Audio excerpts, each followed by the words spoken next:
Numbers beside each picture. What do you think that could be for, Patrick? That's Yeah, I can lift it. We'll get the ticket. So what does nature mean to you? I think it when a lot of animals come out and there's a lot of foxes, and one time there was a fox on the rock tower. That was You don't have to search first. Have you learned things from those people? Yes. Yeah, you've learned different things like tie your shoe. The hoop dancer taught us that together there is nothing that we cannot accomplish. Together we can build a beautiful world where every person is equal.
So folks online, we're going to get started.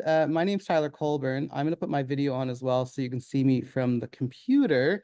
I'm the professional development consultant with the Nova Scotia College of Social Workers. Thank you for joining us in person and online. Just going to get you folks to mute that over there if you could. We are dealing with some tech difficulties, which is the world we live in. And it's also, given the existential dread many of us might be feeling, this is a gift. I'd rather be stressed about technology and everything else that's going on in the world. So yeah, thank you for joining us for National Child Day. This is 2024, Nature Rules the World. This event is an initiative in partnership with Healthy Populations Institutes. We're joined by Sarah Kirk in the back there from Dalhousie University. We're also with the IWK Mental Health and Addictions teams. We have Lila and Riverside Schools Plus. Sarah, nice to see you. Hi. Nova Scotia College of Social Workers, that's myself. We were with Schools Plus as well with Kristen Anderson over there. And we have youth advocate Stacey Smith here in the front who'll be doing our panel discussion. For those of you who are in the room, bathrooms are just through this way here and to the left. If there is an emergency today, meet out on the street. I'm not sure where the muster point is, but we're just going to meet in front of this building right here. For those of you online, take care of yourselves. If you need to use the washroom, come and go. We will have a break about 45 minutes in. That's for people in the room for foods and snacks, but also for folks online. Yeah, no dignitaries in the room. Hey, Sarah? No, I mean, except Sarah. Yeah, and my very esteemed self.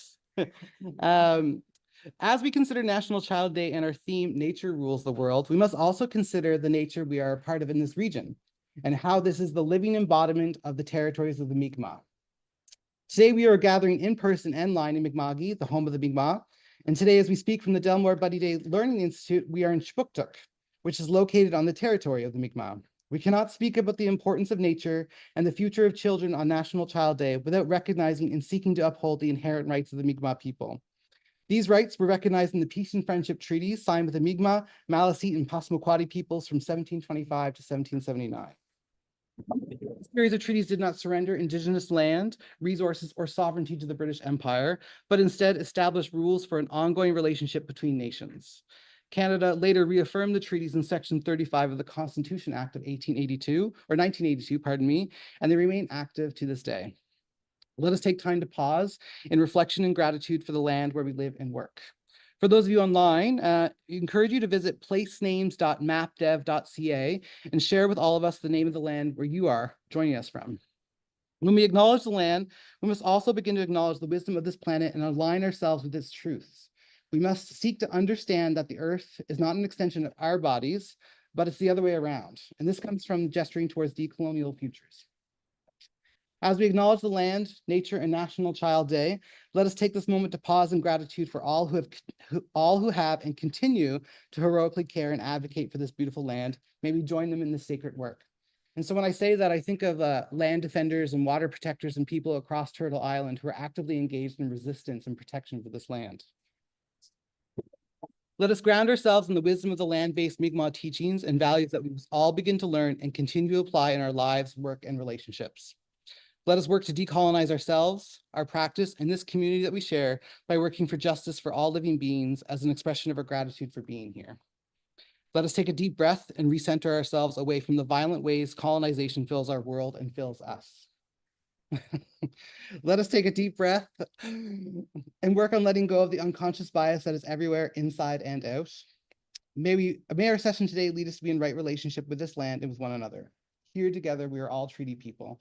For many folks, especially settler Canadians like myself, we might consider treaties as something that apply only to Indigenous people, but it is important to remember and remind ourselves as settlers, if those are settlers in the room, that treaties also apply to us, and it's our important responsibility to uphold those treaty rights for Indigenous people.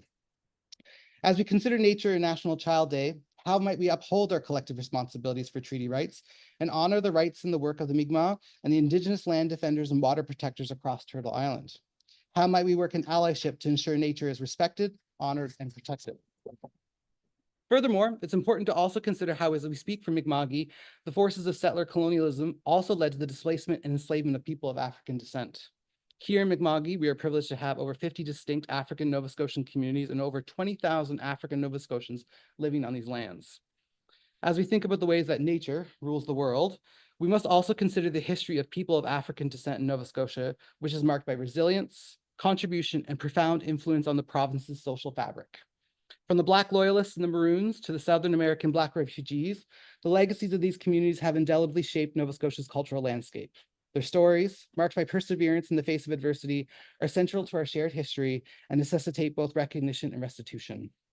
Today, we're here in the Delmore Buddy Daye Learning Institute, and this is an institution and a building grounded in Afrocentric principles, values, and brilliance.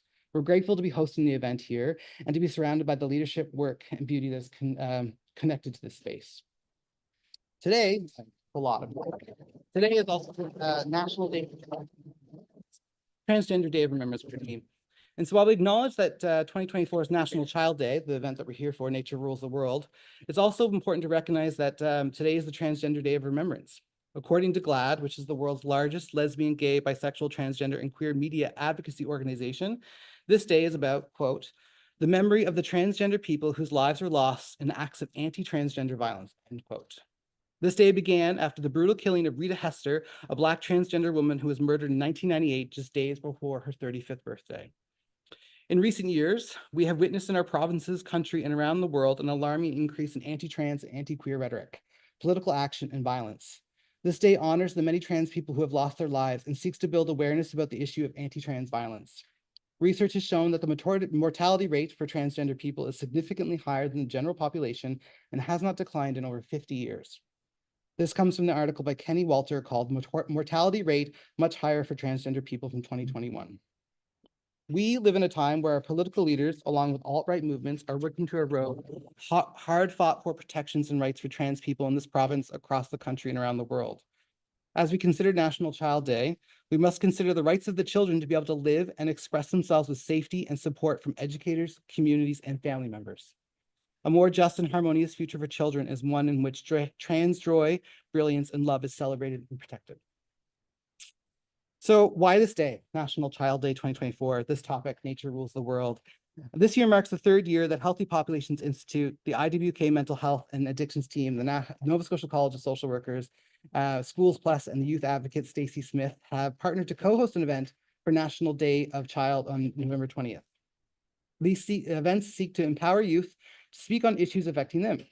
Last year, we heard from youth on 2S LGBTQI+ rights, mental health, and microaggressions and racism. Over the last 12 months, the youth we have collaborated with have consistently raised climate change and nature as key themes of discussion across their circles.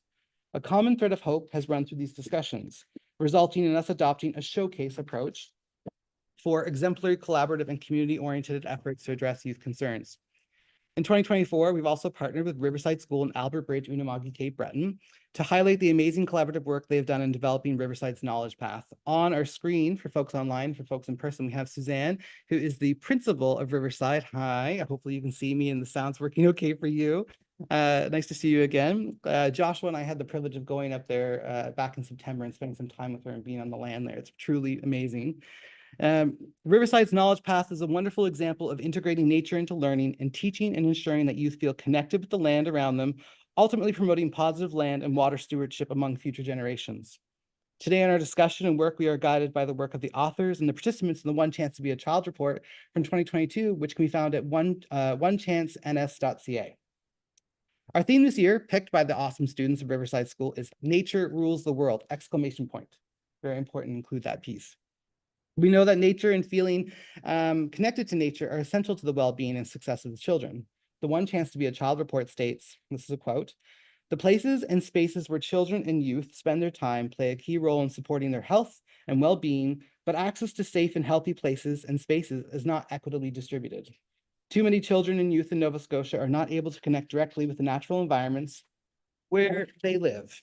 The mounting threat of the climate emergency also cannot be understated. It is already impacting the well-being of young people and will continue to do so in the future.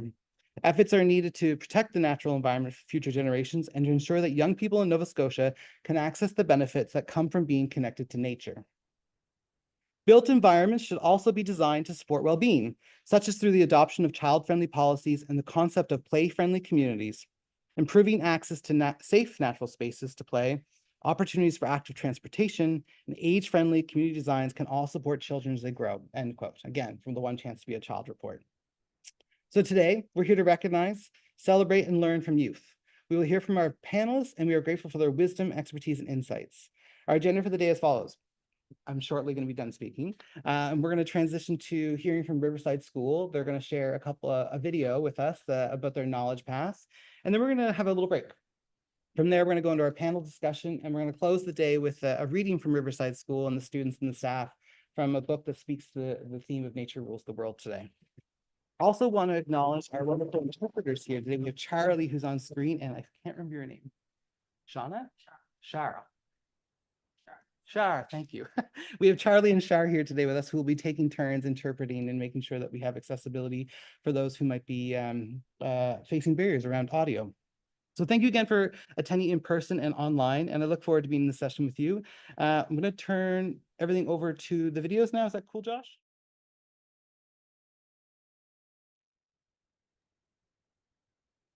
Just gonna let the folks online have a couple extra moments because they probably clicked the link, a good minute or so into this. But do you want to share a couple of things? First thing, didn't acknowledge our wonderful graphic recorder, Mo Glitch, who's here. They're doing an amazing job with their graphic recording. It's going to capture some of the highlights from the day. Same for folks online. And personal plug, I just think Mo is like the coolest person ever.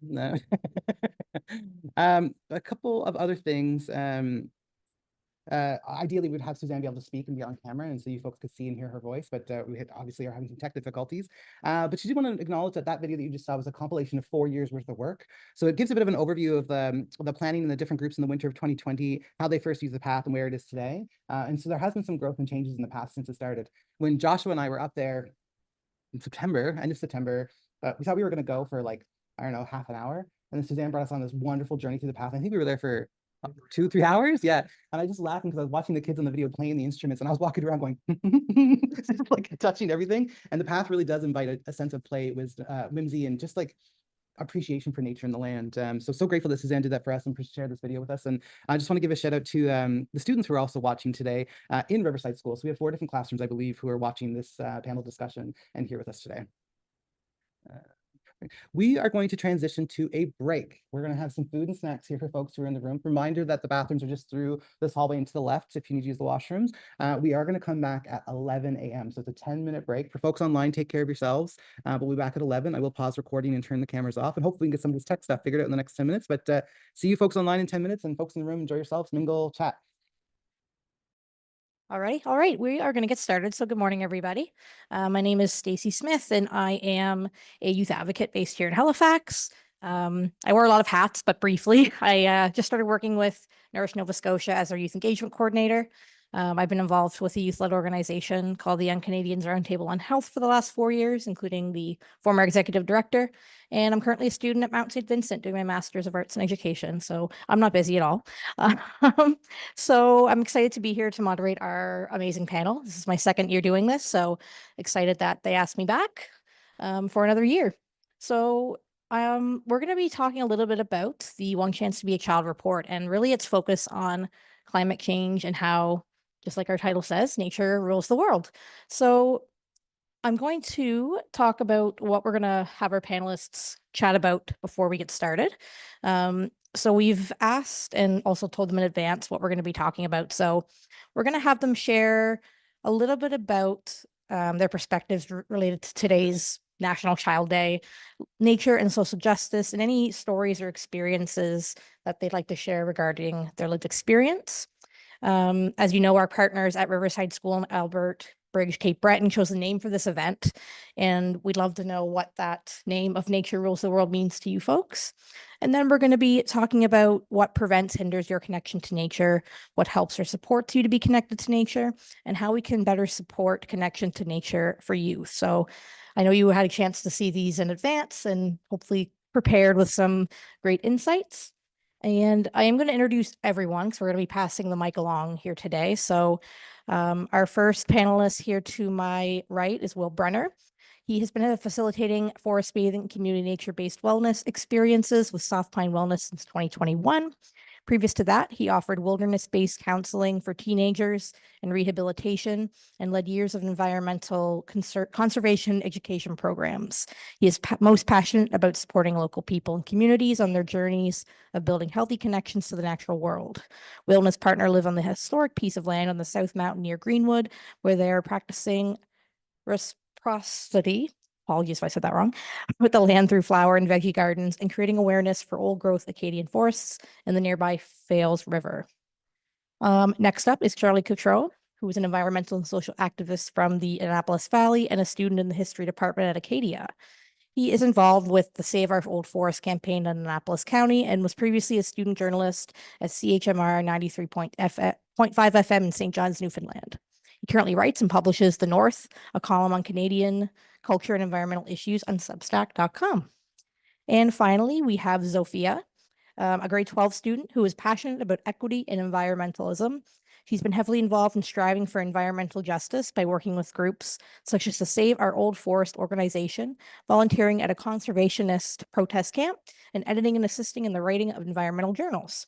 Sophia is inspired by her Muslim faith, which teaches that when you see an injustice, you should change it with your actions, or at least with your words, or at least within your heart, though that is the weakest level of faith. She hopes that her actions can help create a better world for all. So welcome to the 3 of you, and I will pass it over to Will to get us started.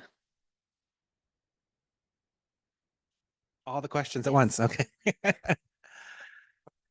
Sure. Yeah, great.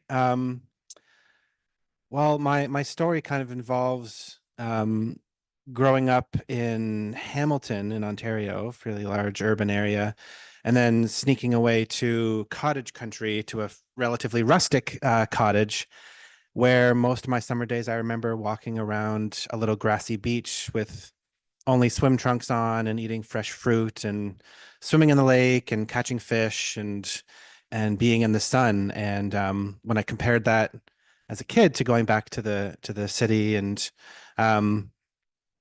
I just really loved being outside and not having any clothes on and being in the water and being in the sun. So that led me to a career in environmental conservation and restoration projects, and then guiding teenagers in a mental health and addictions program, and seeing how powerful it is to be waking up on the ground and cooking your food on a fire, traveling through the woods and through the waters, and just how empowering that is and how healthy that is, how many lessons can be learned from witnessing nature and all of its cycles and its processes, and just really helping folks learn more about themselves and feel stronger and in touch with who they are and their heritage or their family or their past. And that all kind of led me to what I do now, guiding nature therapy and forest bathing and different kinds of like outdoor sensory connections. Just inviting people to try different activities where they can lead with their hearts and their bodies. And this is adults and this is kids too. Adults need help slowing down their brain and their thinking and their analytical piece to connect with nature. Kids don't really need that. They're pretty good at it, but maybe just helping, support their curiosity and give them some, tools to use and ways to channel all their energy and their curiosity in that. So, yeah, I don't know how much more I can say now, but nature rules the world. I think climate change is telling us that. I think Canada and Nova Scotia, we're, fairly resource based and we get a lot of livelihood and, really beautiful, but also tragic history around how we work with nature and learn how to conduct ourselves as humans and stewards of this land. But it all to me points to recognizing the role and the necessary relationships and reciprocity and respect that all humans, I think, intuitively have, but we maybe forget sometimes when there's a lot of other issues, that are going on or other things to be thinking about. So, yeah, I think it's really beautiful to think about the power of kids in the woods and just watching that video from Unamagi from Cape Breton, just seeing how much creativity and pride and love and other kinds of activities can all happen when there's this beautiful sharing space in the woods. Just such a great catalyst for lots of really amazing things, and let kids be kids and do what they do best, which is just have fun and explore and learn and use their bodies and be outside. So yeah, is that okay for now? Okay. Yeah. Ready. Thank you, Will. Reciprocity is a great word, and I think it's a very important one to keep in mind at the moment, specifically because reciprocity between humanity and the natural world, and humanity is a part of the natural world, is a concept that we really need to promote, because for several centuries at this point, in so-called Canada, we have had an interaction with the natural world that's been very based on exploitation, very based on resource extraction. And it's a key part both of reconciliation with Indigenous peoples and reconciliation with the natural world that we get past that. Because what to me nature rules the world means is nature does rule humanity. And we've developed an attitude culturally that nature is this thing that we subjugate, that nature is this thing that we rise above, that it's something that we're somehow able to control. And it's just not. And we've ended up with a world where people are so disconnected from the natural world that they're afraid of it in a lot of ways. And I don't think that's accidental either, because if you think about it, Canada was fundamentally founded as a fur and a timber colony. So if you're going through the woods and you're basically shooting everything that moves to take its pelt, you don't want people to be empathizing with anything that's out there. And actually, are you okay? Okay. My cousin has a funny story that he likes to tell about when he was a kid and he was walking in the woods with his aunt. And they were going down this trail, and it's just a little trail outside of a town. And they start hearing a rustling off in the brush. And his aunt grabs him and throws him backwards down the trail just as this porcupine walks out onto the trail in front of them. And she does full, like, diving on a hand grenade style lunge and screams, "Get back, children, it shoots its quills." And that was probably news to the porcupine because if you've wondered, they don't. That more or less was the end of the interaction. The porcupine wandered off as porcupines do, and they retreated back to town under various forms of cover.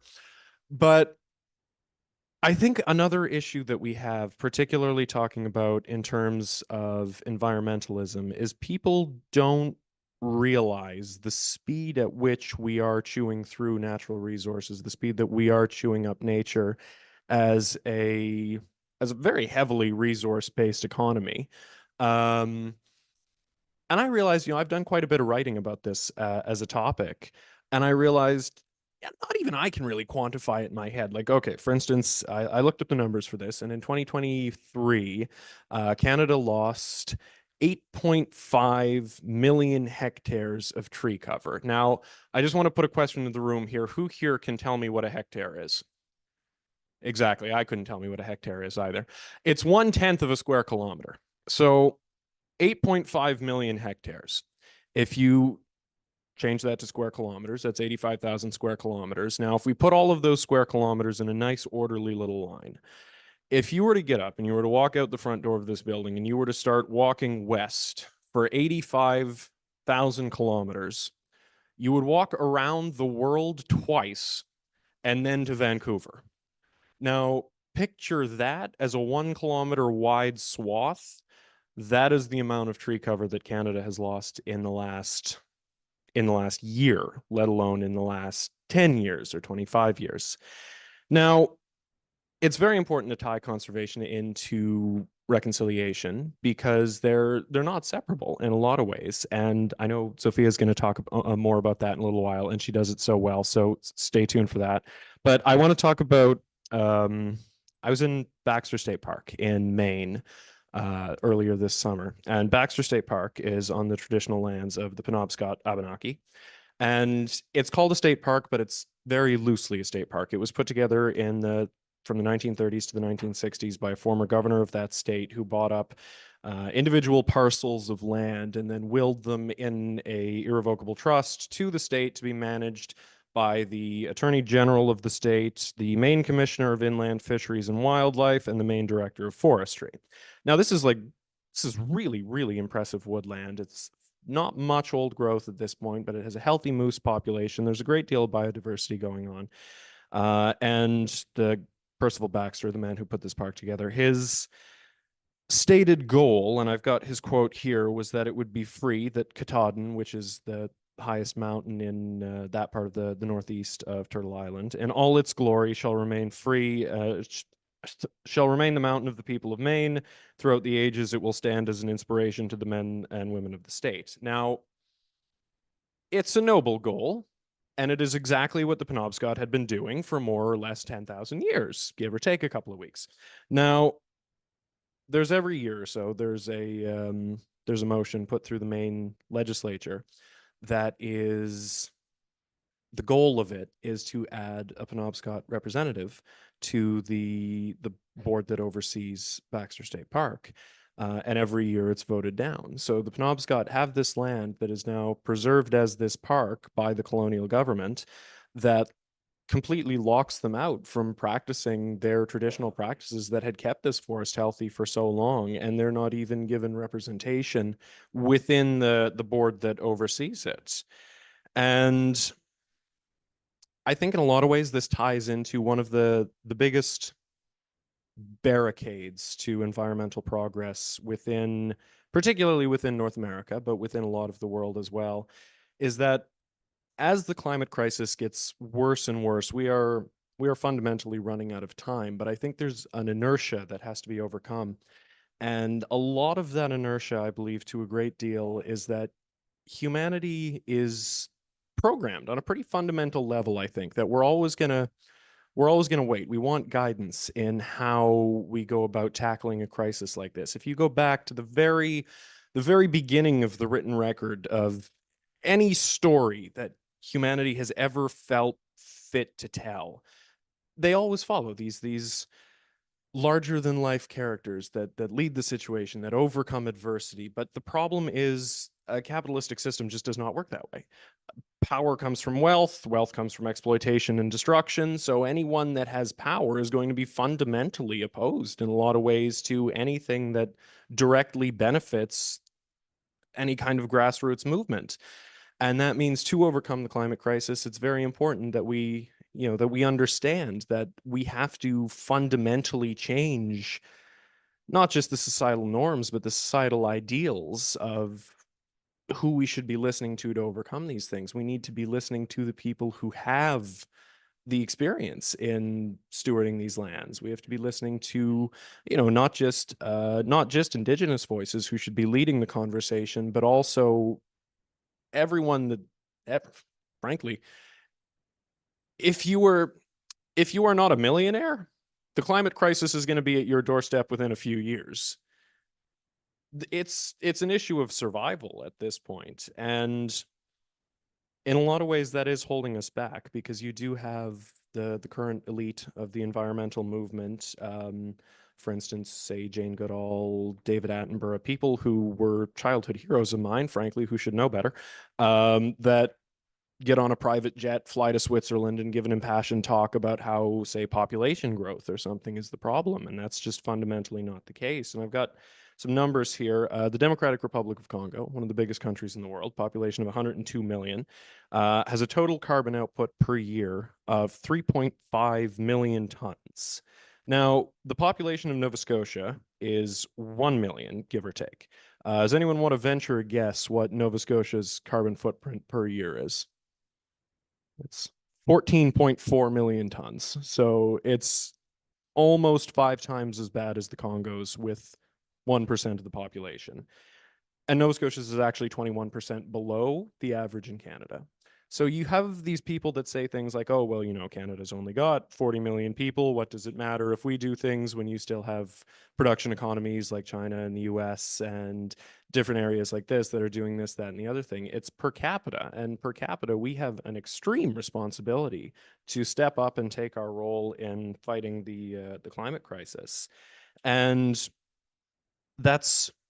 we need to change the framework in how we understand that's done, because we've been getting a narrative pushed on us for 30 years now that it's all these little individual things like using plastic straws. But the term carbon footprint, insofar as it comes down to an individual level, was actually coined by British Petroleum in 2004. So this idea that we all need to step up and stop, by all means, eliminate plastic pollution, eliminate things like that. But that doesn't change the fact that 70% of all global emissions are put out by the same 70 company or the same 100 companies. So our role in fighting the climate crisis as individuals has to be to apply intense pressure to these corporations that are making themselves insanely rich off of exploiting the world beyond any level that it can support. And as intimidating as that is, what that comes, the solution then is reciprocity to the world, reciprocity to each other, reconciliation in the face of colonialism, overcoming these frameworks that were pushed upon us by the wealthy, that are maintained by the wealthy. And I just wanted to end today with a quote from Tolkien that I really like in this context, which is, "This quest must be attempted by the weak with as much hope as the strong, yet it is oft the course of deeds that move the world. Small hands do them because they must, while the eyes of the great are elsewhere." And I think it sums up extremely well what our goal needs to be. The small hands of the world need to do the work, because ultimately there's more of us than there are of them.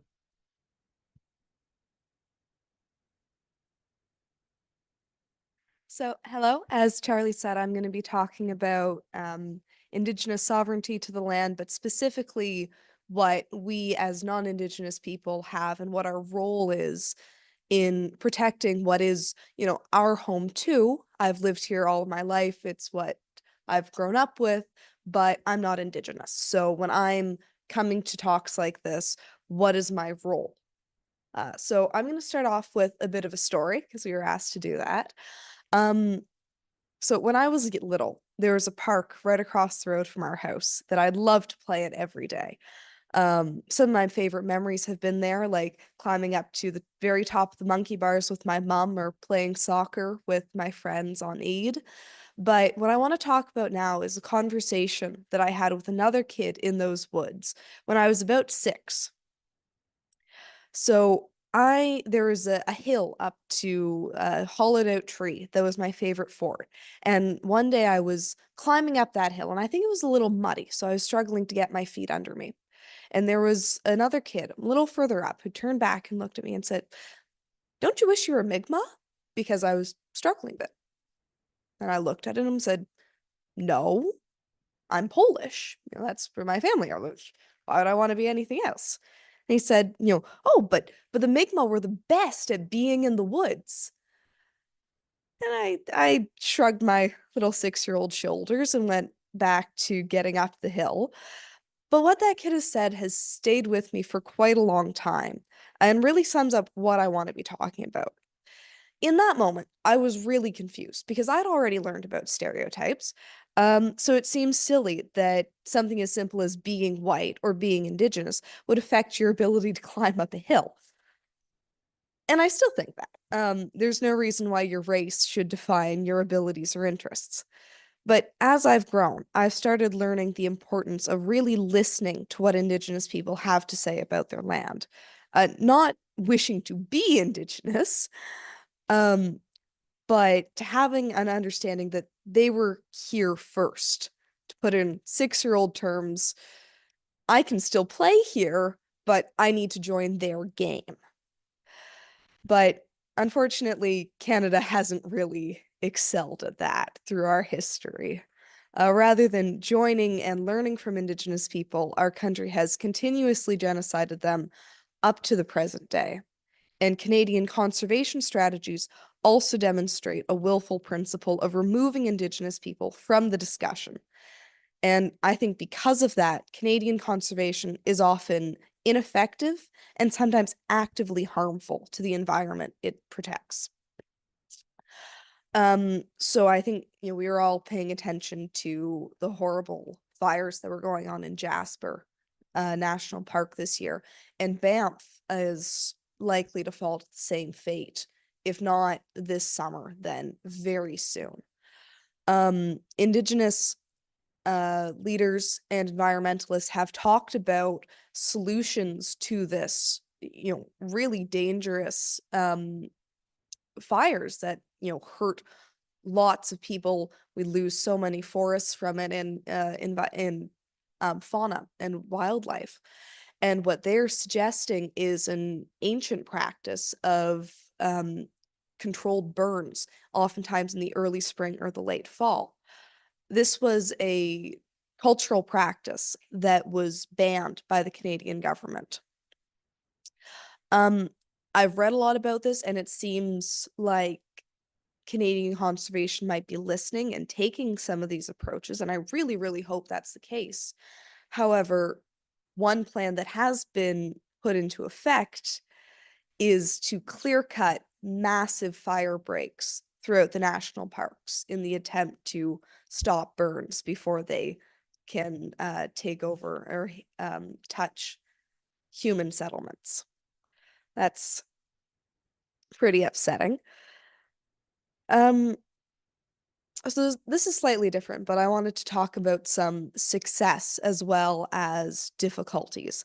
And in Wisconsin, the Menominee First Nations used a different tactic for forestry.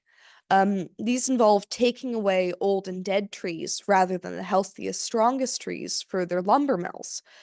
This ensures the prolonged life and health of the forest and prevents uncontrolled burns, while also providing for the needs of the foresters and the broader community. A large reason why Canadian forests are in such a perilous position is because First Nations people were, as I said, banned from participating in practicing their traditional ways of forestry.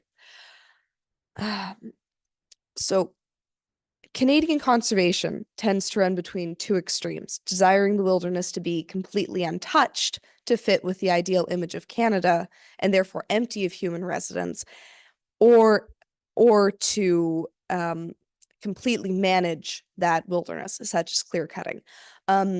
Charlie has a really great article online that talks about some of the Indigenous issues with especially national parks and forcibly removing Indigenous people from their native land. He talked about it a little bit in about Maine, but it's all over Canada and it's really quite interesting. So give that a read later on.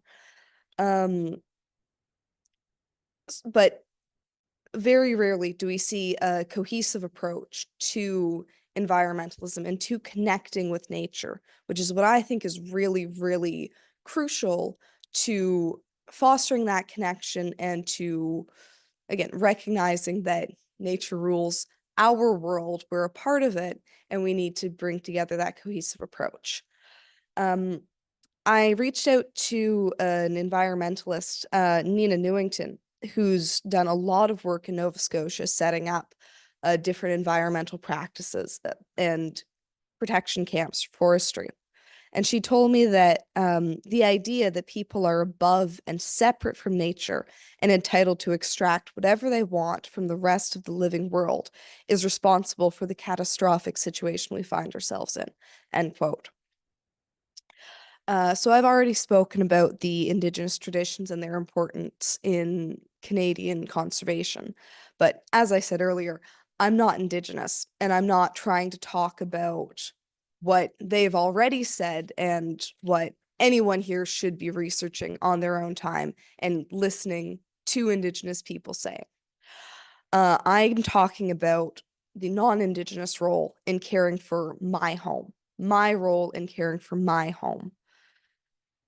Living in Mi'kma'ki and being connected to the natural world around me has really fueled my desire to protect it. I know that the way to protect my home on native land, is by using the methods that have been used to care for it for thousands of years. Nina Newington told me about the importance of working with Indigenous groups in environmentalism.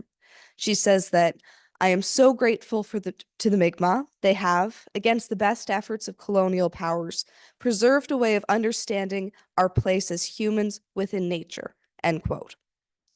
Understanding that we are part of the environment, not separate from it, is important to understanding what we are fighting for. Even if we don't feel connected to natural splendor or cut off from the environment, that idea is fundamentally misleading. Nature doesn't have to mean an expanse of untouched forest. And as stated earlier, that idea is rooted in a colonial and Eurocentric mindset. The same mindset that forced Indigenous peoples off their lands to create the idea of an empty wilderness. Our job as non-Indigenous people living in Mi'kma'ki or on all of Turtle Island and participating in environmentalist fights is to listen to what they have to say and then use our white privilege or non-Indigenous privilege to advocate for those methods in spaces where they might not necessarily be able to advocate or would not be listened to due to being minorities. So again, tying it back to the theme of today's topic, it's very true that nature rules the world, our world. Charlie was talking about this a lot in his speech, but we're not its managers. We can't fix the problems by trying to control it, nor will cutting ourselves off from it do any sort of long-lasting benefits. That's just going to create more harm down the road, as we're seeing now from the wildfires. Instead, we should approach conservation from the lens of being a symbiotic part of a cohesive whole, which is what Indigenous practices teach us and what we as non-Indigenous folks need to keep in mind and really listen to. Thank you very much.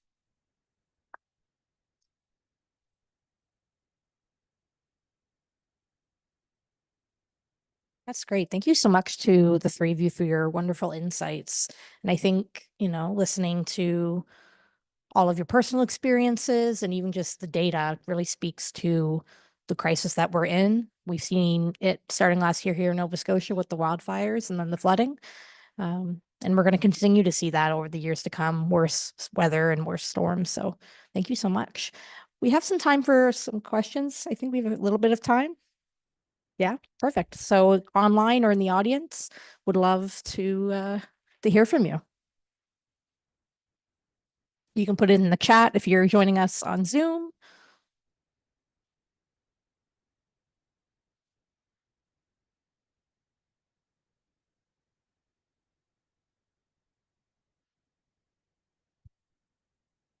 We're just going to bring this to you.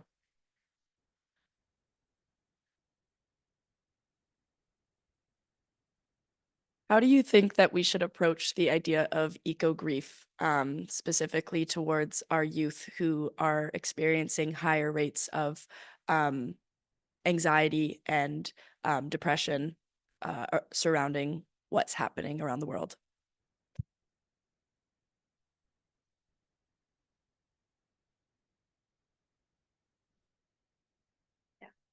I think that's a really wonderful question. And I think that, as I said before, and as Riverside School has talked about quite extensively, that connection with nature to really understand what we're fighting for, or even just reconnect to the fundamental idea that we are humans and we're part of the ecosystem, we're part of nature.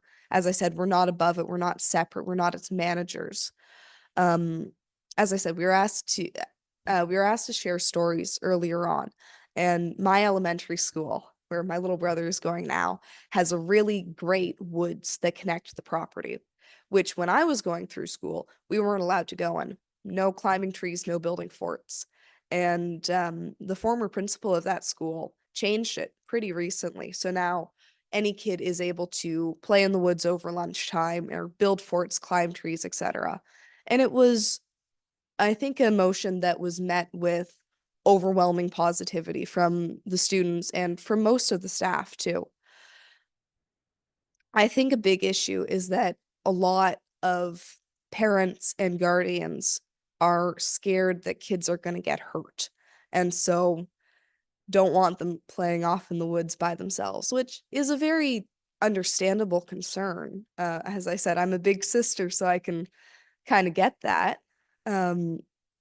But it's something that connection with the wilderness and from a young age is really important to foster the ideas that we're a part of an interconnected whole, and that, the world is designed to be symbiotic, and that we're a part of that and not external to it. So I hope that answers your question there. Yeah. Do you want?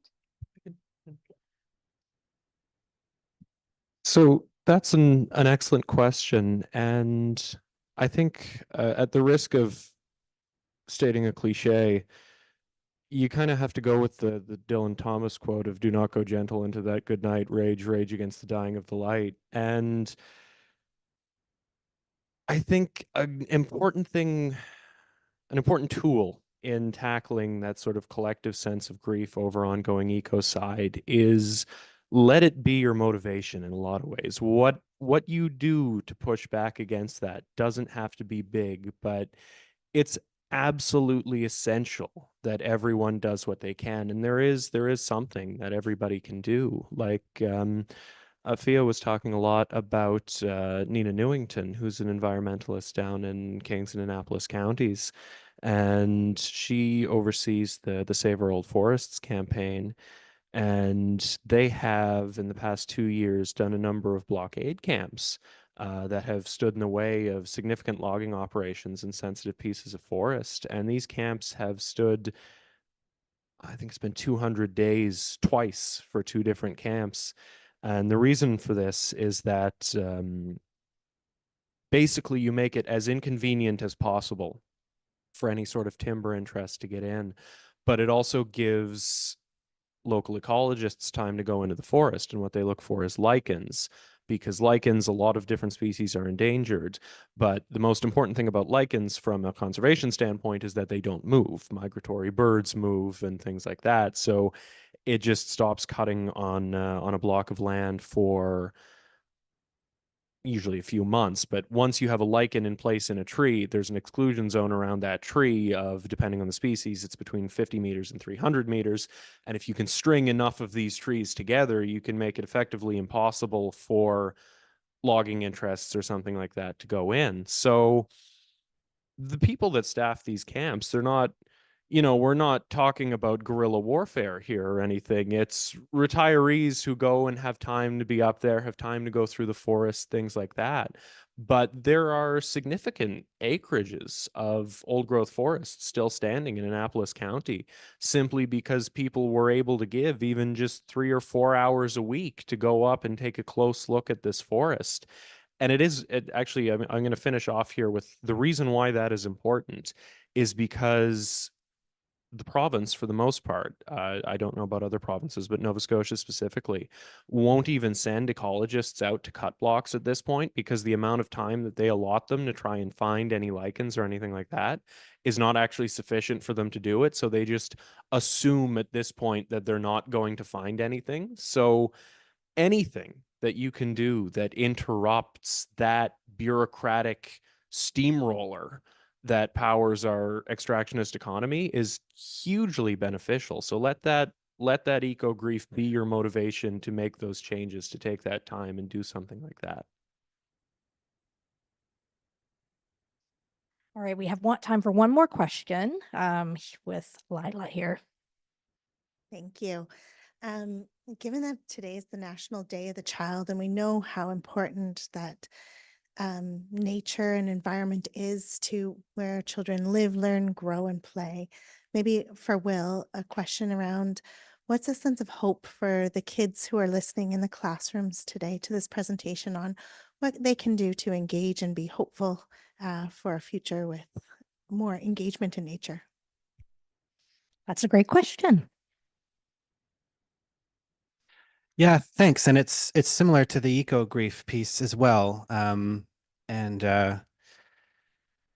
Yeah, I think I've done some work in climate emotions and witnessing kids outside, all the time with some of the guiding and work that I do. And I think when we see the news and we are on social media and we're exposed to all this trouble that the world is in with climate change and all these facts and what we've been talking about today are all, super duper true and relevant. It can be easy to think about fearing that the world is falling apart. And I find when kids go outside, they can witness and see that trees are still growing, bugs are still in the soil, there's still birds out there. And it doesn't mean that, the larger systemic things that are happening around climate change and inequality in our world isn't true. But it's really important for kids and adults alike to be in touch with the nature that is still vibrant and still healthy and still functioning. And that rebuilding and decay and new growth, those are all kind of natural cycles in the forest and in the oceans and the rivers and on our planet. So I think there's some hope there. And actually there is lots of good news stories out there as well. I finished my schooling in 2008. My program was called Ecosystem Management, and I realized it wasn't about managing the ecosystems, it was about managing people.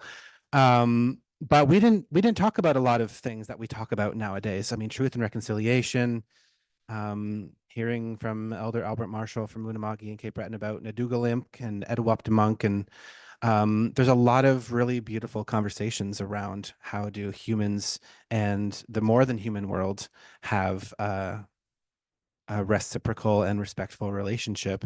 And there's lots of beautiful things that are happening. And I think when we get to spend more time outside in nature and witness the beauty that's still there, how the seasons are changing, how we feel local food or our favorite plants or our favorite animals fill us up and, as a part of our life, whether it's through the work that we do or the places that we learn or the hobbies or the traditions and rituals that we grew up with, we realize that nature rules the world because it's so enmeshed in our identity and our personalities, and that's still there.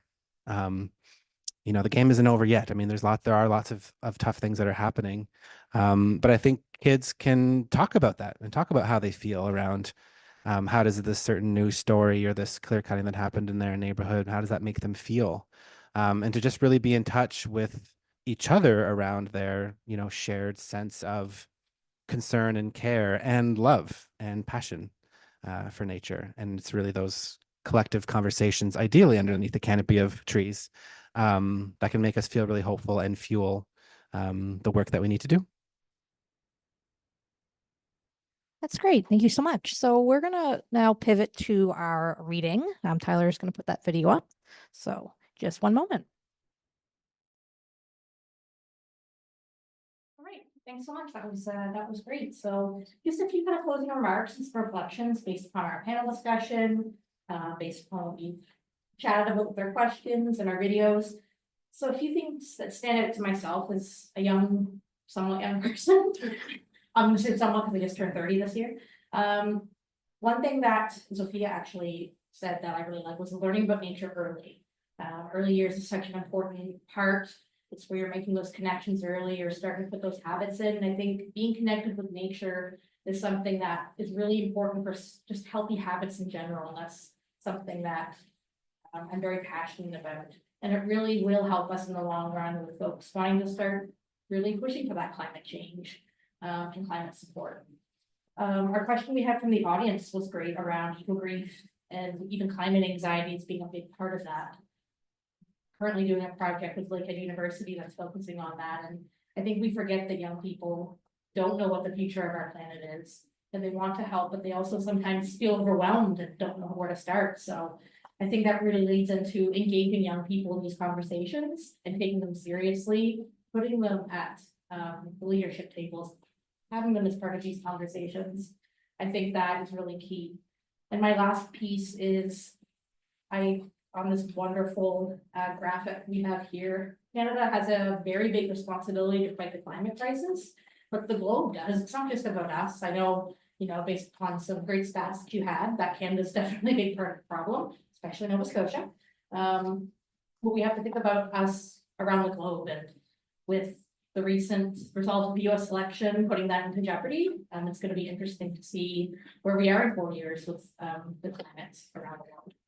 So I did want to thank a few people, obviously our partners, the IWK Mental Health and Addictions, the Nova Scotia College of Social Workers, the Healthy Populations Institute, Dalhousie University, Schools Plus. Big thank you to our panelists. It's really great insights and really great work today.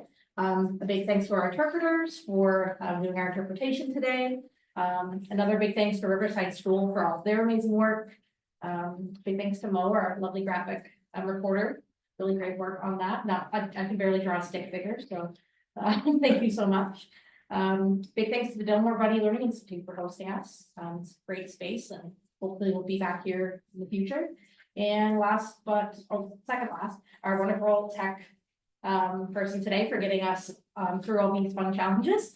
And our attendees, both in person and online. Thank you so much for coming today and for having this conversation. And there's lots of other great events for National Child Day happening, you know, throughout the day that are virtual and probably local. So be sure to check those out. And thank you so much for having me come back again this year. Hopefully I'll see you again next year. Thanks so much.